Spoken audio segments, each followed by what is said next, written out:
तो जैसे महादेव से मेरा संपर्क हुआ, हम तो भुला गए कि आरती कर रहे हैं। जब उधर ध्यान चला गया तो आरती गए भूल हम। महादेव से हमने कहा कि सुनिए, जो कहा सो सुनाते हैं, कहानी झूठी है। मैंने कहा कि सुनिए, ये जो आवाज गूंज उठ रही है ना, हरा भोला भोला भोला हरा हरा हो रहा था, खत्म हो रहा था, लेकिन अभी आरती होगी तब ना बंद होगा। हमने कहा ये गूंज जो उठ रही है यह पूरी दुनिया में उठ जाती, आप ऐसी दया करते। फिर हम सोचा, तुरंत सोच लिया कि सलाह मर जाएंगे तब होगा, बड़ी दिन लगेगा। हम तुरंत कहा कि और मैं इसका साक्षी रहूं, मैंने गवाह रहूं और मैं इसका साक्षी रहूं। ये महादेव नहीं पूछ सके कि जोड़ दिया है बाद में। मैंने ऐसा इत्मीनान से बोले कि जोड़ा हुआ नहीं लगा।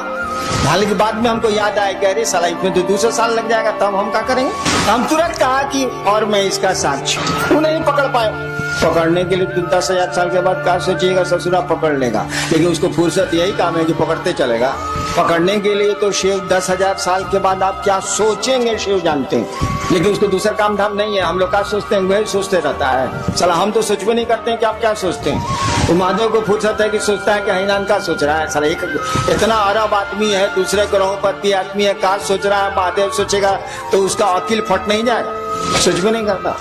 इसीलिए कहा जाता है भोला भोला मने बूढ़, साले को कुछ पते नहीं। क्या भोला भोला मने नहीं कहा जाता कि लड़का बड़ा भोला हो, मत तंग कर लो। नहीं कौन तरीका है भाई, भोला लड़का का है, उसको छेड़ रहे चिढ़ा रहे। मैंने बुढ़वा क्या बेचारा सीधा साधा है। सीधा साधा इसीलिए है ना, जानने के लिए तो 10,000 साल के बाद जीवात्मा क्या सोचेगी शिव जानते हैं, लेकिन उसको यही फुर्सत है, ये काम है कि कौन क्या सोच रहा है, कौन चीज पगला नहीं जाएगा वो, इसीलिए कुछ सोचता ही नहीं है। लोग कहता है भोला है, बुढ़बक है। बुढ़बक नहीं है साला, जितना उसको अकील है साला किसी को अकील नहीं है, लेकिन अकील का इस्तेमाल ही नहीं करता है। स्कूल है, बच्चा पढ़ने नहीं जाता है, तो कहा अकील कहाँ से आवे।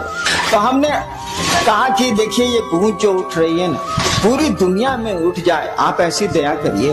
तब तक याद पड़ गया कि साला तो 5,000 साल भी लग सकता है। तुरंत हम जोड़ दिया और मैं इसका साक्षी रहूं। महादेव कुछ नहीं बोले, हमको लगा कुछ नहीं बोले तो कुछ नहीं बोले। हमने कहा कि देखिए, हमको लगता है कि आपको दया का दान करने, यही शब्द हमने कहा था, हमको लगता है कि आपको दया का दान करने में थोड़ी दिक्कत, वो बोल नहीं रहे थे, थोड़ी दिक्कत। ऐसा करिए, आप छोड़ दीजिए। मैंने उस महादेव को जो जिससे मेरा संपर्क हुआ था, मैंने कहा, बोल नहीं रहे थे इसीलिए मुझको गुस्सा आता, मुझको गुस्सा जल्दी चढ़ता।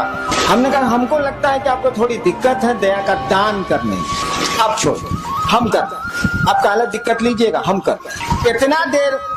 इतना देर में आरती तो हो गई माइक पर खत्म। सब लोग अपनी अपनी थाली रख दिए, हमारा आंख बंद है, थाली मेरे हाथ में, सब दिया बुझ गया है, हम खड़े हैं, आंख बंद है मेरी।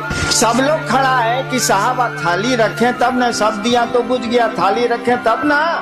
देवाशीष को हिम्मते नहीं पड़े, मंडल जी को हिम्मते नहीं पड़े, सब दिया बुझा हुआ है, आरती खत्म हो गई है, मैं हाथ में थाल लेके, आंख बंद है मेरी, खड़ा हूं मैं। कोई हिम्मते नहीं करे कोई थलिया हमारे हाथ से लेने का या हमको कहने का।